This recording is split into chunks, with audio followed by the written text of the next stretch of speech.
Shalom Bapak Ibu yang dikasih Tuhan, kita bersyukur kepada Allah yang Esa, Allah yang kita percayai di dalam Tuhan Yesus Kristus. Pagi hari ini berada di Villa Agape Batu Malang. Kita akan membaca dan merenungkan firman Tuhan sebelum kita memulai aktivitas kita. Mari kita berdoa. Terima kasih Bapak Surgawi buat hari yang baru ini. Pimpinan dan serta-Mu, kami mohon dalam kehidupan kami senantiasa, mohon pemeliharaan, penyertaan, dan berkat-Mu. Pagi hari ini kami mau membaca dan merenungkan firman-Mu, ajar kami untuk mengerti kebenaran firman-Mu. Di dalam nama Tuhan Yesus Kristus, haleluya, amin. Bapak Ibu, kita akan membaca di dalam 1 Timotius pasal 2, ayat 1 mulai. Firman Tuhan berkata, pertama-tama aku menasihatkan, naikkanlah permohonan doa, doa syafaat dan ucapan syukur untuk semua orang, untuk raja-raja dan untuk semua pembesar, agar kita dapat hidup tenang dan tentram dalam segala kesalehan dan kehormatan. Itulah yang baik dan yang berkenan kepada Allah, Juru Selamat kita, yang menghendaki supaya semua orang diselamatkan dan memperoleh pengetahuan akan kebenaran. Karena Allah itu Esa, dan Esa pula Dia yang menjadi pengantara antara Allah dan manusia, yaitu manusia Kristus Yesus, yang telah menyerahkan dirinya sebagai tebusan bagi semua manusia. Itu kesaksian pada waktu yang ditentukan. Untuk kesaksian itulah aku telah ditetapkan sebagai pemberita dan rasul yang kukatakan ini benar. Aku tidak berdusta dan sebagai pengajar orang-orang bukan Yahudi dalam iman dan kebenaran. Puji Tuhan. Bapak Ibu yang dikasih Tuhan, Rasul Paulus mengajak, memberitahukan kepada Timotius dan meneruskannya kepada jemaat untuk senantiasa berdoa. Bapak Ibu, kita bersyukur bahwa ajakan doa ini sangat penting ya. Di dalam 1 Timotius pasal 2 ayat 1 sampai 7 ini menjelaskan bahwa pentingnya berdoa itu. Ya. Efesus 6 ayat 18 sampai 20 berkata, dalam segala doa dan permohonan, berdoalah setiap waktu di dalam roh dan berjaga-jagalah di dalam doamu itu, dengan permohonan yang tak putus-putusnya untuk segala orang kudus, juga untuk aku, supaya kepadaku, jika aku membuka mulutku, dikaruniakan perkataan yang benar, agar dengan keberanian aku memberitakan rahasia Injil, yang kulayani sebagai utusan yang dipenjarakan. Berdoalah supaya dengan keberanian aku menyatakannya, sebagaimana seharusnya aku berbicara. Ini dia Bapak Ibu. Jadi penting sekali untuk kita menaikkan doa ini.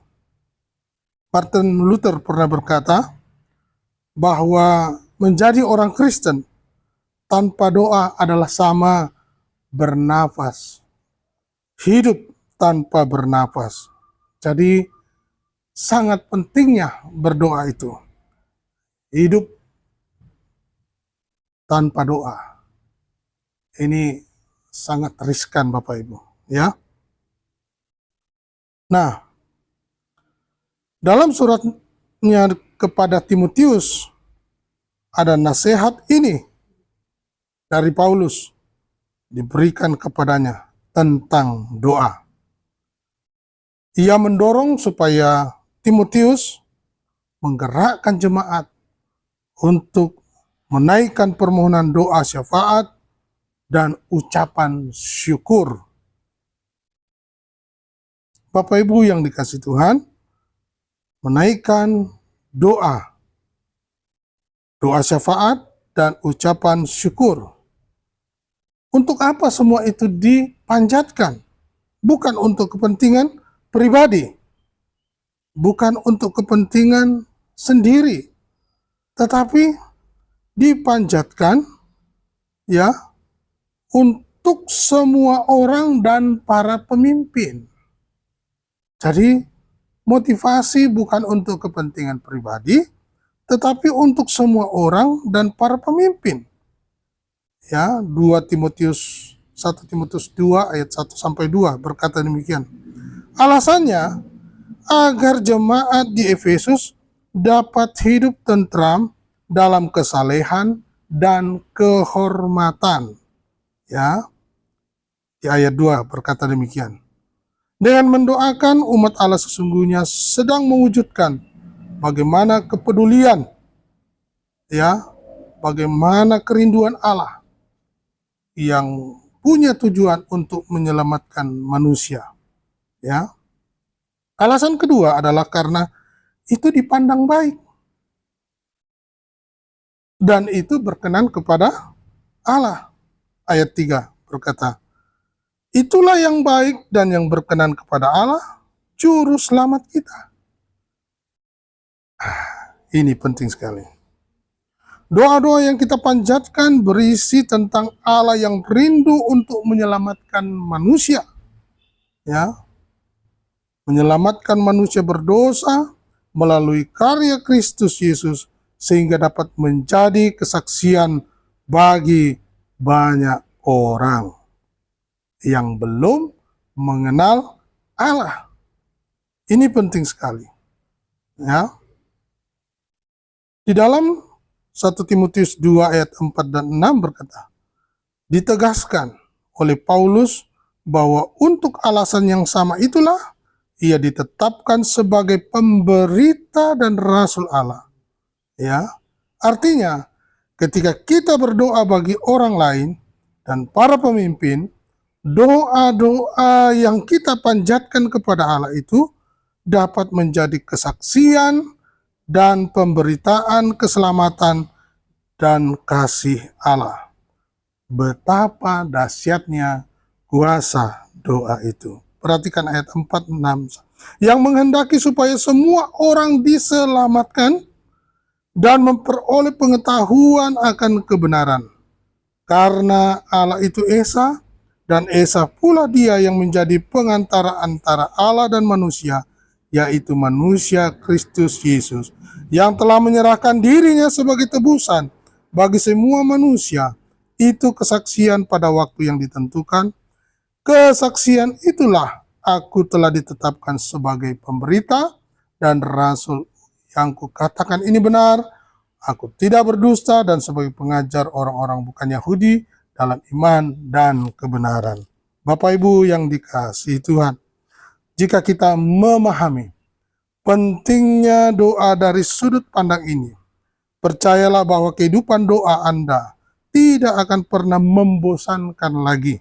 Ya, sebab kita paham betul betapa besarnya dampak bagi orang lain. Mari kita mulai hari ini, dan kita yakin bahwa firman Tuhan ya dan amin ini untuk keselamatan kita dan banyak orang lain. Bukan untuk kepentingan pribadi, tapi untuk kepentingan banyak orang dan para pemimpin kita mengenal kebenaran. Bapak, terima kasih buat hari yang baru. Kami percaya melalui perenungan yang singkat ini, kami percaya kasih setiamu ya dan amin dalam hidup kami.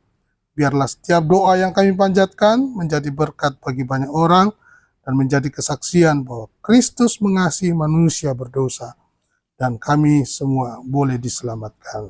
Dalam nama Yesus Kristus. Haleluya. Amin.